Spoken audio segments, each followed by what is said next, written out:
sooner or later, nearly every healthcare practitioner that I've ever run across comes to certain conclusions. You can talk all you want about warfare in Turkey and Syria. You can talk all you want about what's going on with ISIS. You can talk all you want about inner city violence.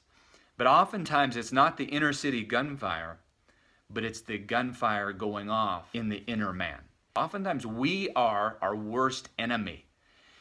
And that enemy all starts with the thoughts and the words that we use on the inside of us. You can build a new house, you can buy a new car, you can have a new health plan and have that perfect exercise routine that you're going to do in the coming year.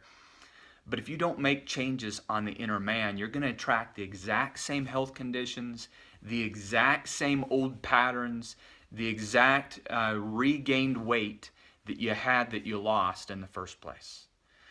Because we attract into our life what we are and who we are. It's not just circumstances. A diet is not going to build a new man.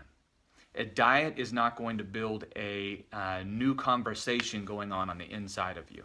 You can eat carrots from morning till night, but if you keep telling yourself that I'm a fat person, and that's the conversation, that's how you see yourself, you're going to attract that weight right back into your life. You know, you can eat celery from morning to night, breakfast, lunch, and dinner. But if you keep telling yourself, my daddy died of heart disease, and he died when he was 60 or 50, and so will I.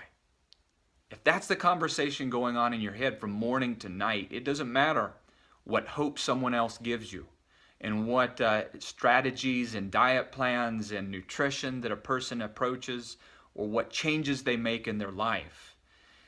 They're going to attract right into back into their life the same patterns that they've built up in their heads. So step one, if you are wanting to make with this new year a new inner man, a new inner conversation, if you will, is focus and listen to what you're telling yourself. You know, oftentimes people put the focus on looking in the mirror or looking at the scale. Ignore all that. You know, your time is much better spent in listening to the conversations that you use when you're talking to yourself. And people often joke about their weight and putting themselves down because that's the joking pattern that they develop.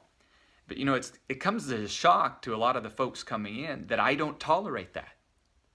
I'm not going to tolerate folks coming into our office and bad-mouthing themselves. And try it. You'll see. I'm going to stop you and I'm going to tell you point blank, choose a new conversation.